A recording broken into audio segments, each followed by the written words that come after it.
Wa qala lan ngendika sapa Syekhuna atau Imam Ibnu Hajar. Wa qala lan ngendika sapa Syekhuna atau Ibnu Hajar Al-Hitami aidan halimani. Launaza kalbun. Launaza. Lamun menyetubuhi.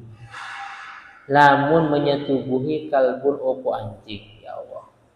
Au khinzir atau babi.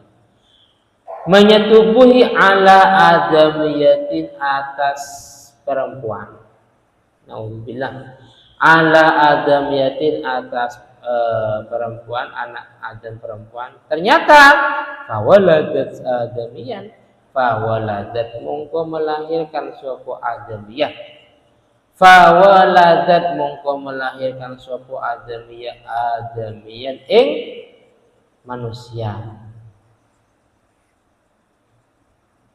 Tadi itu makna lengkapnya adamiyatun ing manusia perempuan, nah, gitu ya.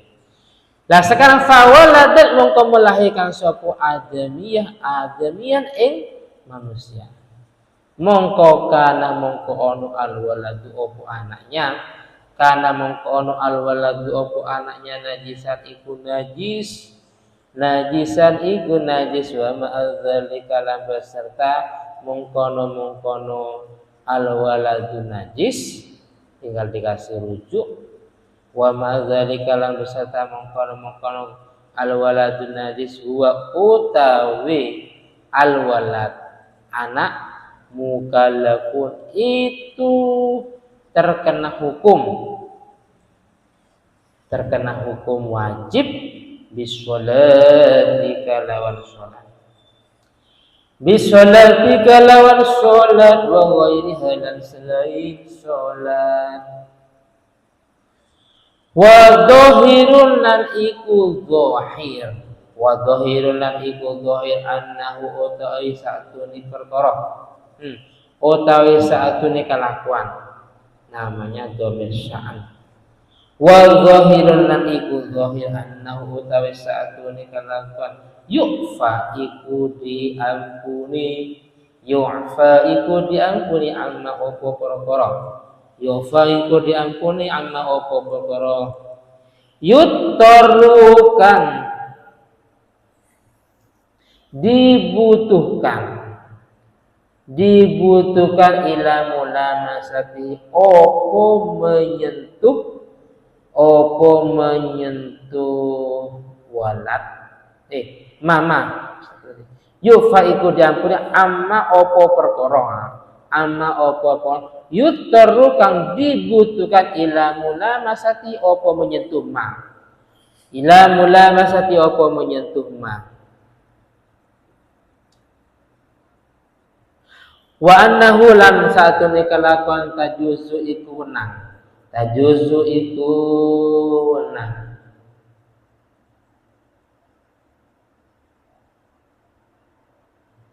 Boleh imamatuhu opo menjadi imamnya walad, anak yang dilahirkan dari hasil selingkuhan tadi. Imamatu opo menjadi imamnya walad izla i'adata, karena tidak mengulangi lagi. Izla i'adata karena tidak mengulangi lagi alaihi, karena tidak mengulangi lagi iku maujud, maksudnya tidak mengulangi sholat, karena tidak mengulangi sholat iku maujud, nah seperti itu, karena tidak mengulangi sholat iku maujud alaihi atas walad atau anak. Idla ya'adata karena tidak mengulangi sholat iku maujud ala atas walad. Wa dukhuluhu lan masuknya walad, wa dukhuluhu lan masuknya walad al masjid ing masjid haitsu la rutubata ing dalam sekiranya tidak basah itu maujud. Haitsu la rutubata ing dalam sekiranya tidak basah itu maujud lil jamaati untuk salat berjamaah. Lil jamaati untuk salat berjamaah.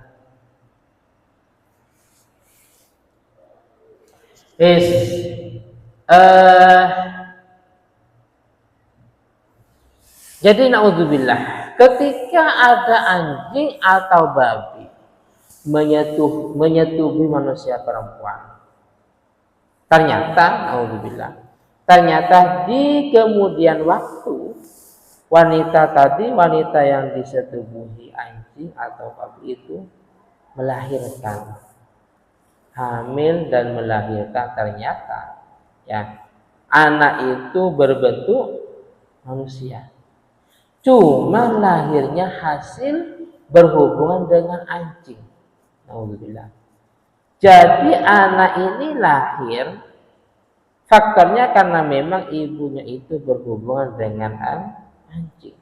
Kalau memang bentuknya bentuk manusia. Bagaimana? Maka dalam versi ini anak itu dianggap najis. Dahsyat ya, ekstrim. Dianggap najis. Tapi walaupun najis, dia terkena hukum taklif. Hukum taklif itu perintah dan larangan. Itu namanya hukum taklif. Perintah sholat, puasa, zakat. Larangan mencuri, berdosa mencuri. Larangan yang lain. Nah, itu namanya, ini ilmu ushul fikih. Namanya hukum taklifi.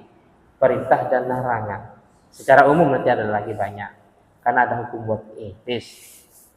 Walaupun najis, tapi anak itu terkena hukum taklifi, terkena kewajiban, sehingga kalau tidak melaksanakan kewajiban itu berdosa. Kewajiban sholat, nggak sholat berdosa. Kewajiban puasa, tidak puasa berdosa, dan seterusnya. Paham ya? Secara dohir, bahwa apapun kalau memang itu dibutuhkan, yang tersentuh oleh anak itu dimakfu.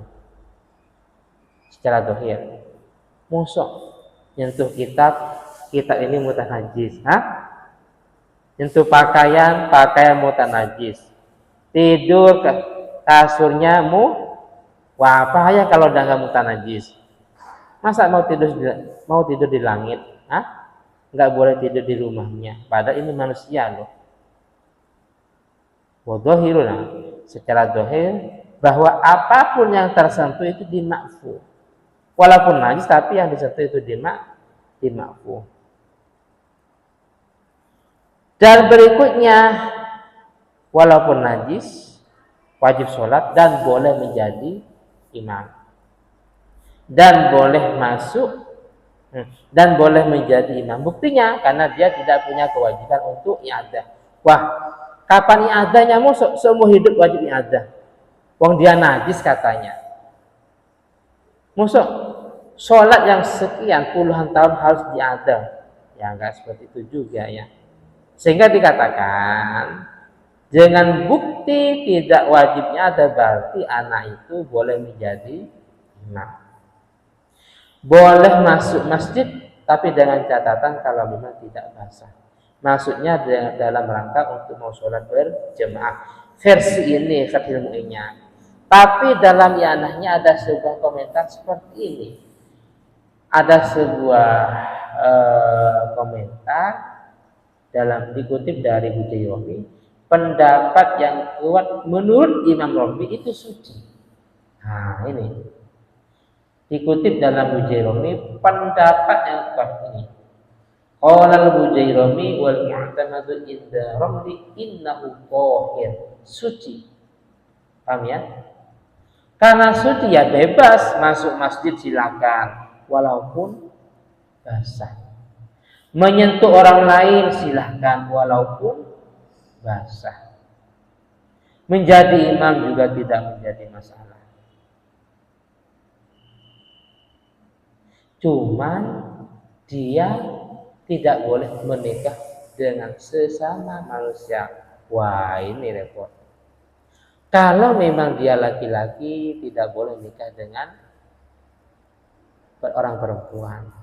Kalau dia ditakdirkan perempuan, tidak boleh menikah dengan orang laki-laki. Ini wala tahillu munakahatuhu, tidak boleh menikahinya. rajulan kana watan li'anna fi ahadi asulahi. Nah, karena salah satu dari orang tuanya itu ada yang tidak boleh dinikahi. Oh, ini repot. Menjadi jomblo seumur hidup. Menjomblo seumur hidup. Dalam Fathul Qorib, tapi yang berjuri itu ada penjelasan ini. Astagfirullahaladzim. Lana khatibun. Ada pagi itu menjadi khotib hari raya kurban. Terus tapi khotib itu halal disembelih. Ya Allah. Kok bisa ada orang jadi khotib sholat hari raya kurban tapi halal disembelih? Dikatakan itu hasil selingkuh. Selingkuh manusia dengan hewan, tapi yang suci loh. Ini kan apa? Ini kan anjing. Manusia selingkuh dengan kambing. Manusia selingkuh dengan sapi. Lahir anaknya berbentuk manusia. Alim. Jadi khotib. Terus dijadi hewan kurban. Ya Allah. Na'udzubillahnya. Kasihan. Jadi kalau memang ada hewan yang suci seperti kambing dan sapi selingkuh dengan manusia, atau kalau ada manusia selingkuh dengan hewan yang suci, selingkuh dengan kambing, selingkuh dengan sapi umpamanya. Lah ternyata manusia ini apa? Lahir anaknya berbentuk manusia. Alim, paginya jadi khotib, tapi boleh disembelih. Wah, kasihan. Itu ada berjuri. Kalau di sini hewan yang najis, manusia selingkuh dengan anjing atau babi. Lahir ternyata anaknya berbentuk manusia. Kalau versi Fathul Mu'innya anaknya itu najis. Tapi walaupun najis, dia juga terkena kewajiban yang lain. Wajib sholat, wajib puasa, dan harus menjauhi larang-larangan. Tapi apapun yang disentuh itu dimakfu. Salaman dimakfu, tidur di kasur dimakfu. Terus boleh jadi imam, terus boleh masuk masjid kalau tidak basah. Tapi versi ianahnya mengutip dari Bujaironi bahwa pendapat yang kuat menurut Imam Roni itu hukum anaknya suci. Hasil selingkuh dari anjing dan manusia dan lahir berbentuk manusia, anaknya itu suci. Karena suci ya bebas masuk masjid silahkan walaupun basah. Salaman silahkan walaupun basah karena sudah suci. Alhamdulillah, ya semoga tidak terjadi. Al-Fatihah.